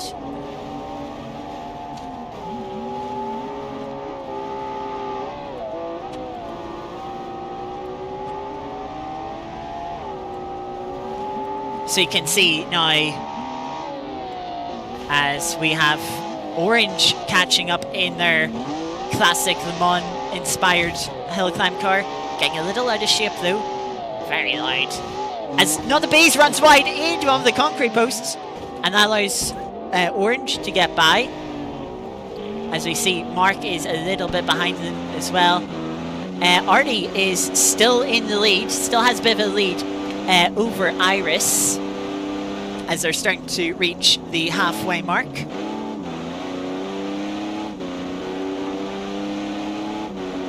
So, but Iris has closed down that gap quite a bit.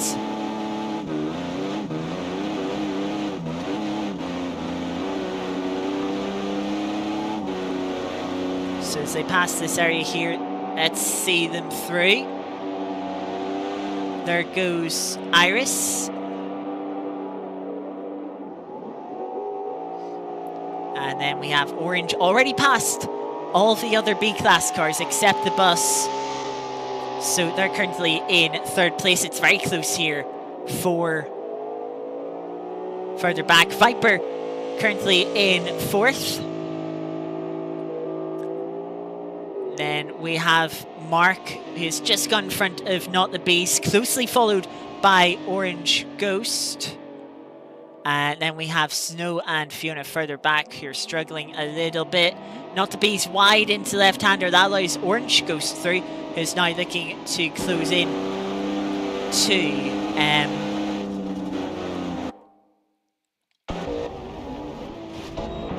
Mark, who's in the fellow. Let's see. Orange Ghost now starting to catch the front cars.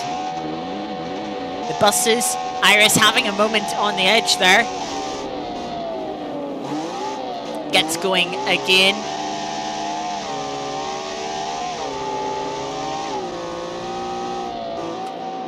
As let's sort of zoom ourselves out so we can see here. This is the group, the main group of cars.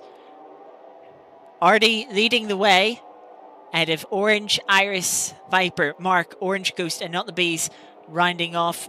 Not the Bees probably will fall back in their B-class car.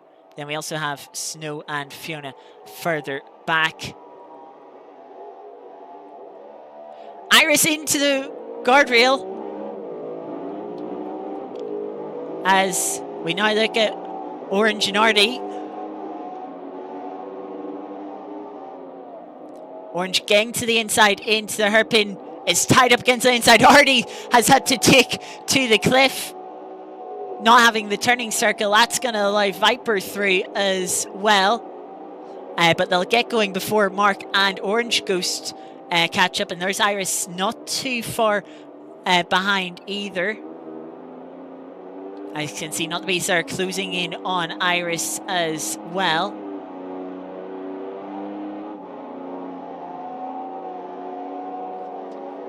Mark trying to get back past the second bus. And now Orange Ghost will have to wait, be patient. Bit of a faster section as the course opens up here. Should be able to make a move here. Work is waiting, being very patient, very respectful. And the opportunity will come here on the left-hand side. Oh, there's a bit of contact as they get to the right-hander. I think they'll both get away with it. But now Orange Ghost is off to chase the cars in front.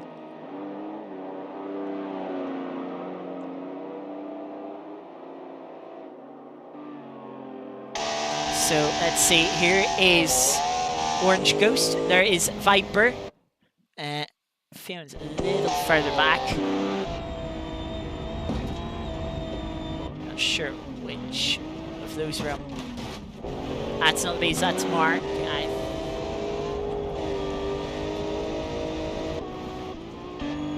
I think... yeah, this is Orange Ghost.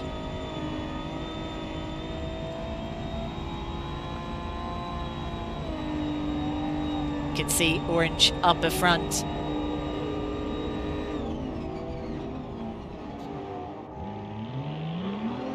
Oh, a cheeky reset there.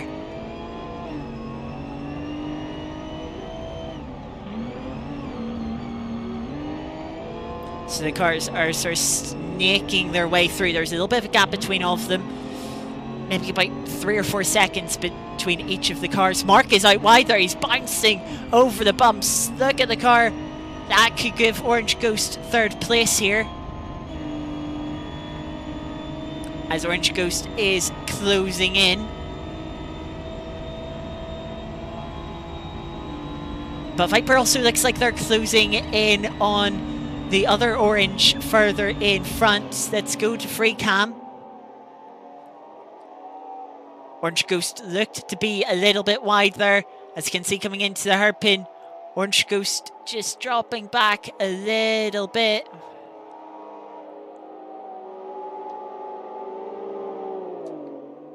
They're trying to go side by side. As we see, Viper is closing up, but will not be quite close enough. Orange Ghost is going to take the win of this race, shortly followed by Viper. And we've got a little bit of a gap to the two WAS cars. Mark will just hold on in front of Orange Ghost for third place and fourth place. Then we have the first of our buses, Artie, in a little bit of no man's land. Not the Bees must have fell into more issues. They've dropped back a bit further. Let's see if we can go on board with them. So Not the Bees in the hairpin, a little bit deep there. But Snow isn't too far behind. Don't know what issues exactly Snow had, but they were in one of the A-class cars.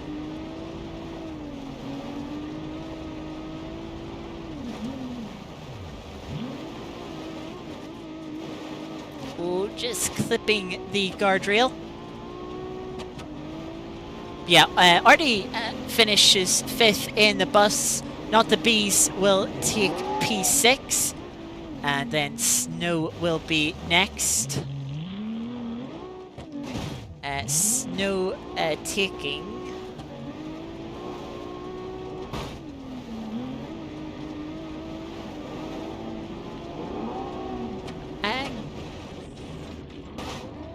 not the base car they took, the RK275.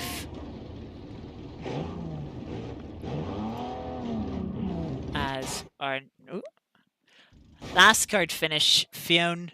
Looks like they've had a few issues on the run up the hill. But yeah, a fun race to finish off. That's actually a B-class car that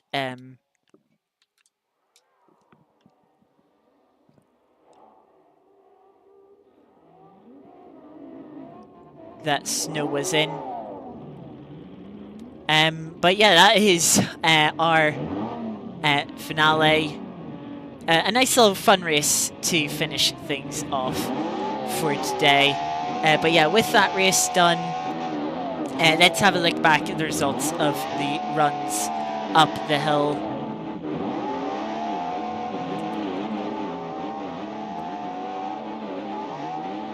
So, Orange Ghost was the fastest up the hill. A clean run is ultimately what let them secure the top time at 57.5, just coming in under the 9-minute barrier. Mark then would have been close to the 9-minute barrier, but a late roll with only a couple of hairpins to go, or the penultimate hairpin, I should say, seen them drop some time. Also in the Waz Sloboda. But other than that, it was a good showing from Mark. Viper, who was quick in the first half, unfortunately rolling too tight down at a hairpin at the later stage. Rolling the car over, had to no-grab it over and take a 10-second penalty. And then our final of our A-class cars, Orange, ran deep into a hairpin, hit the guardrail, damaging the left-hand side suspension and the steering, made the car very difficult to drive as it was twitching around in the final section. And they finished, and then they had a roll off of the road, had to no-grab themselves upright. And yeah, we'd be first over 10 minutes. Then the first of our B-class cars, struggling to finish a bit. Not the Bees, taking the class win, just coming in under 10.5 minutes, 10:28.5. Then we had Iris, a very safe and cautious approach in the bus, did make it to the top with no issues in just over 11.5 minutes. And then we have those that DNF'd. Fiona was so close to the end, but with only a few corners to go. That in the final kilometre, she steering damage took her off of the road and she was unable to recover and to make it to the top. Arizona, a slight touch, the lightest of touch with the guardrail. There wasn't any damage on the bodywork. You can tell that they had hit something, but it broke the front left steering arm. The suspension too damaged to continue. They fell down a cliff in the trees. And yeah, we did not get any further. And then Artie just misplacing the bus off the edge of the road. Picked up a surprising amount of damage on the front left corner, collapsing in on them. They would get the car for a couple more kilometres up the hill before taking more damage and falling off the cliff to be the last of our retirements. And then unfortunately we had a couple of people that weren't able to join in tonight. Yeah, that is going to do it for the stream. It's been a fun stream. This has been very stressful, I will say, to organise this. There were a lot of technical issues with the server beforehand that fortunately meant I wasn't quite as prepared as I would have liked to have been. And then just running the event while also trying to be entertaining on stream here. It's been very difficult, very stressful, but I hope you all have enjoyed. Thank you to everyone that has been here. There's been a good number of you. Adabo, Geeky, Oliver, Fionn taking part, Viper as well taking part,